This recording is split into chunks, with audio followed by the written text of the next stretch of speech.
Did you know that the deaf have their own culture? Did you know that the deaf differs from the hearing culture very greatly? So there's a lot of differences. Believe it or not, we're all humans, of course, but there's just differences of how we communicate and everything to other people.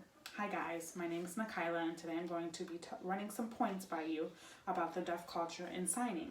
I will be discussing differences, do's and don'ts, communication skills, how to communicate, and who and what is the deaf culture, and where it came from and where it all started.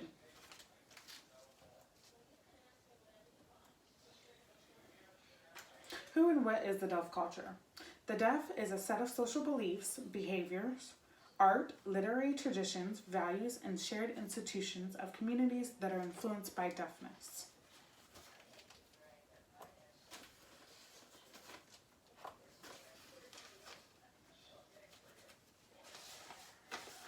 How do you communicate with the deaf? Simply by not assuming anything. Always make eye contact. Turning your back actually on a deaf person is very disrespectful to them. They think of that as like a slap in the face. Hand movements, and also, I probably said it already, but eye contact is a very good thing when talking to a deaf person. That shows that you're listening to them. They may not hear anything you say, but the eye contact just means a lot.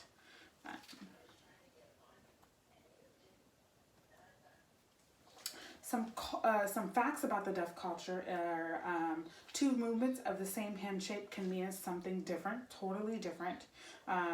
Each sign is composed of 5 components. Any change in the entire meaning will mean something different. Another one is that like when you're signing, so like each sign for like somebody's name. So if I knew your name and I was deaf and I came up to you all the time, I wouldn't necessarily sign your name out every time. I would just give you like a hand motion. So I'd be like, hi, so and so, but it wouldn't be like, hi, my name is Nakyla. I would just give you that that hand motion, or that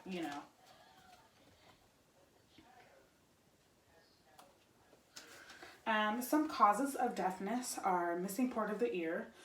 So if you're missing the cochlea, it's called a cochlea in the ear, then that means no signals are being sent to your brain.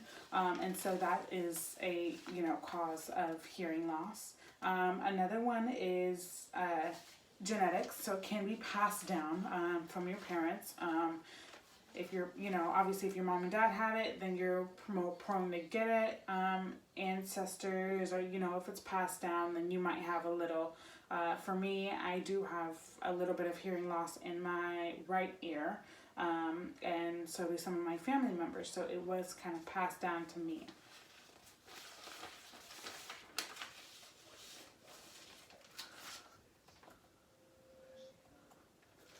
Where it all began. ASL traces its history to 1814, when the first school of deaf children was founded in Hartford, Connecticut. ASL was created partly from French Sign Language. So it was created, and it all came from Hartford, Connecticut. But the French also, the signing that we use today also came from the French. So we kind of not took some of that, but just like intertwined it into what we use to sign today.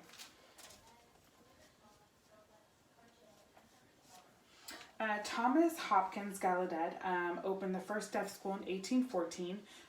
He was the first to open the school. He met a young lady that was so inspiring to him. He actually moved back to Connecticut to visit his family, and had met the young lady, and like I said, she was so inspiring that after a while, it didn't, it wasn't within like the snap of the finger, but they opened a school together, which is very successful now. It's the #1 school for deaf in the world. The young lady's name is Alice Caldwell, and she was a deaf girl also, but she was just so inspiring to him that he just wanted to learn every bit, and even like you know, he couldn't understand her, but he would always try. He would try things like spelling words out in the sand or using like a paper to like try to understand her. So I think that was like really great.